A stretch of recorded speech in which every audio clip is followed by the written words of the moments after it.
Into another day of our daily Devos in the Psalms. Pastor Rick here, and we are jumping right into the second part of Psalm 78. Yesterday we did the first part. We did verses 1 through 24. And today we're going to land somewhere around 48 to 55, somewhere in that mix.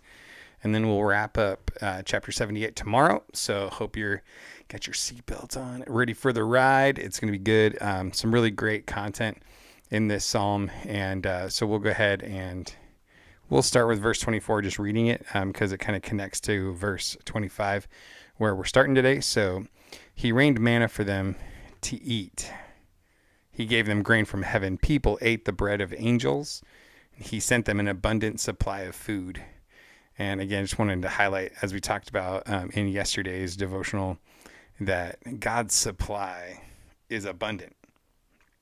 God's supply is abundant. And so whether it's food, whether it's grain, whether it's any of the different kinds of things that God has provided, water, he provided the water abundantly. He provides salvation abundantly. He provides mercy abundantly. He provides grace abundantly. So he made the east wind blow in the skies, and he drove the south wind by his might. That's the kind of stuff that our God controls. Our God controls the wind, the south wind, the east wind. Like he controls the direction. He controls the force. He controls the timing of it. Like our God is a big God, and he is running stuff. And so he can be trusted. You can believe in him. You can give your confidence in him. And so he rained meat on them like dust and winged birds like the sand of the seas. If you're unfamiliar with this story from the Old Testament, the Israelites were wandering through the desert and through the wilderness, and they were sick of manna, right? So verse 24, it says he rained manna on for them to eat. So every morning they would come out and there would be manna on the ground, and they would go out and they would collect manna and they would eat manna, and it was sustaining them. It was food for them, and it was great. But then, of course, they got tired. They got tired of the consistent provision of God in their lives, and they wanted more, and they wanted something else. And so they said, we want meat. They didn't have any Arby's to go to because apparently that's who has the meats. But they were not able to go to Arby's, so they had to find a different plan. And their plan was to complain and grumble to the Lord and just be like, why didn't you let us stay in Egypt? Because in Egypt, they literally talk about how we just sat down on our lounge chairs and we had pots of meat that we could just eat. And it's like, are you kidding me right now? Like, you were in slavery. You were getting beat by people when you didn't make enough bricks. And yet, to try to reason with God, to try to convince God that he somehow owes you something, or his provision is not good enough for you, you start telling this story about your past that is not accurate. And sometimes we do that.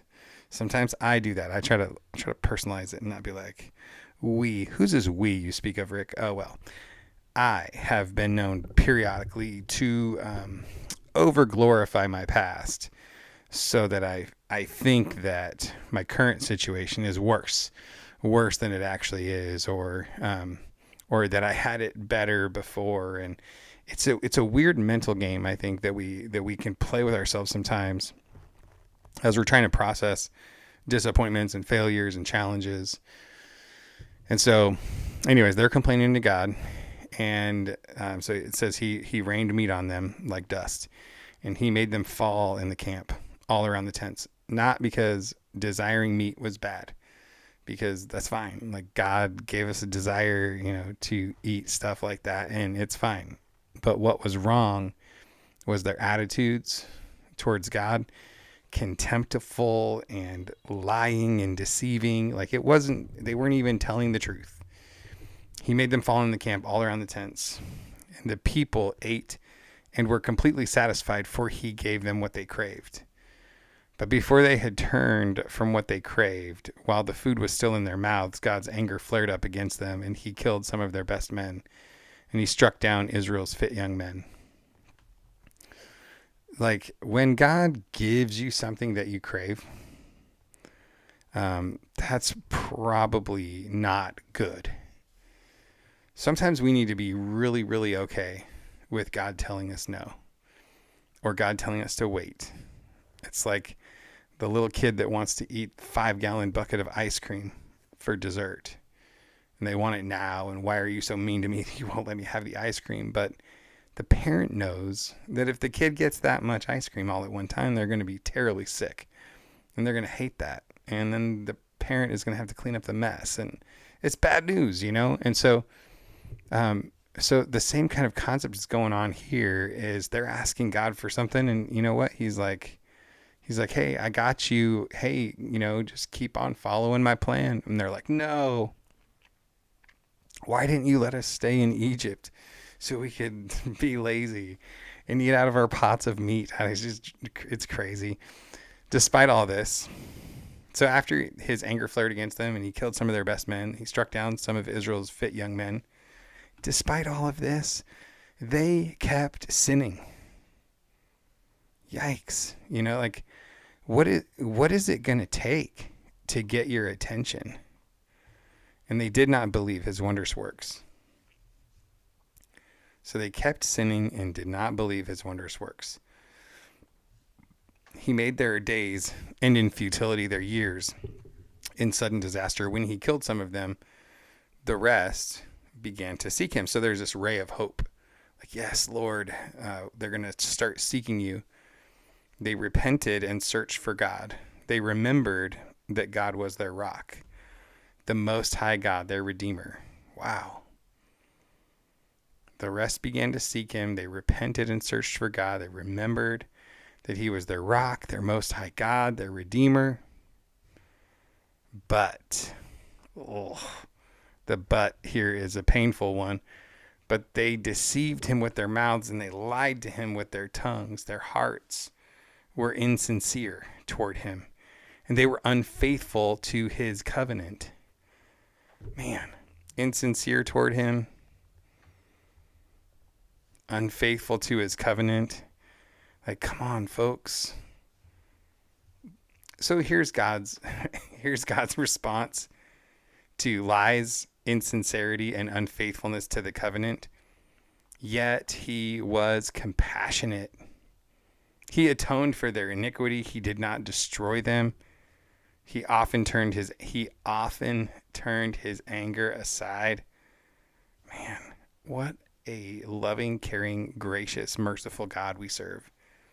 He did not unleash all his wrath.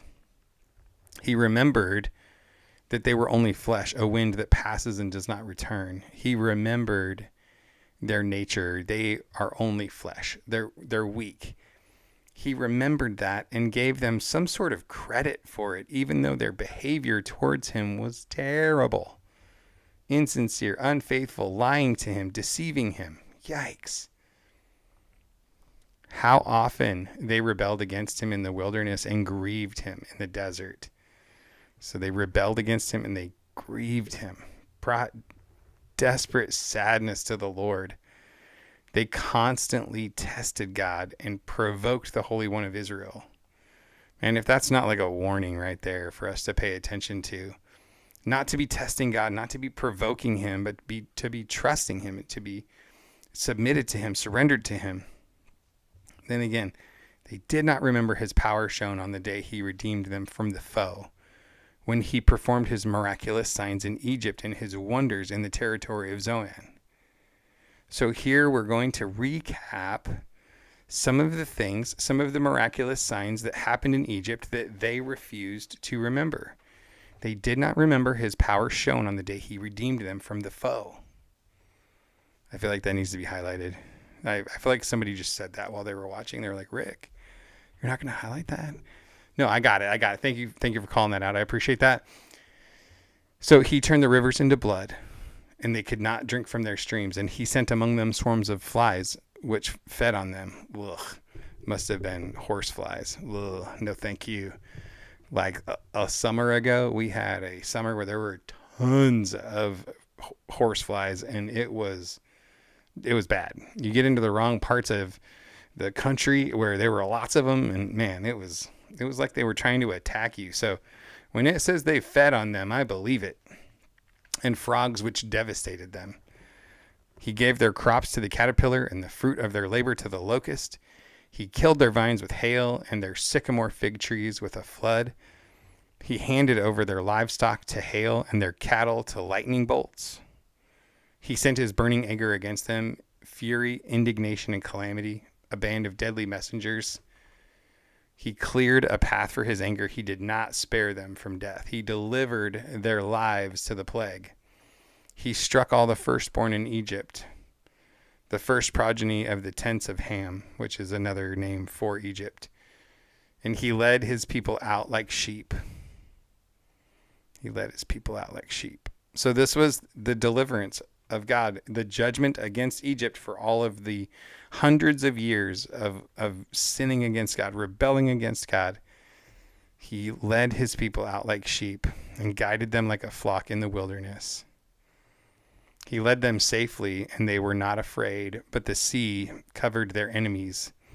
So the Red Sea, crossing the Red Sea, we talked a lot about that the last couple days. Remembering the wondrous works of the Lord. He brought them to his holy territory, to the mountain his right hand acquired. He drove out nations before them. He apportioned their inheritance by lot and settled the tribes of Israel in their tents.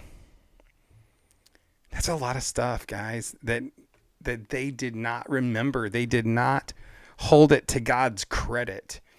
And does that hurt God? Not really, right? Like, God is perfect and holy in all of his ways. Totally complete, doesn't need anything from us. So what's the problem here? Like, God doesn't need the credit. That's true.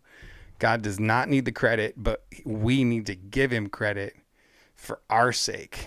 That the bank account that's in your head, the balance sheet that's in your head, the scales of justice, if you will, that are in your head when it comes to trying to determine if God is faithful, when you have the wondrous works of God at the ready to recall, to say, wow, here are some of the amazing things that God has done for me, then you will be better equipped to stand against the challenges, the hard times, those times when you're asking God to provide something for you and it has not come, that you will hold fast, you will stay faithful, you won't compromise, because you know that your God is going to provide every need that you have abundantly.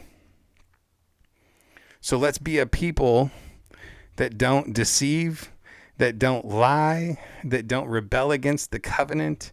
And let's be a people that remember his wondrous works and give him credit, give him honor, give him glory, give him praise for all the incredible things that he has done for us. It's like your homework assignment today is to go and to begin to journal about some of the great things that God has done for you in your life, that you might have a stockpile, a file to go back to check on in times of need, where you need a good word. You need some motivation to encourage your faith. Let this be a day where you begin to build that bank of knowledge, so that you are not like the Israelites that forgot, that didn't call to mind the goodness, the faithfulness of the Lord, like Jeremiah talks about in Lamentations 3. I mentioned it a couple days ago. Therefore, so this is what I call to mind, and therefore I have hope that the steadfast love of the Lord never ceases, and his mercies never come to an end. Great is thy faithfulness. Come on. All right. Well, that is all we have for today. Hopefully you are encouraged. Hopefully you're a little bit challenged today to really seek God and to really remind yourself of how amazingly faithful and good he is. And with that, I just say a huge God bless you. Have a great day. I'll see you tomorrow.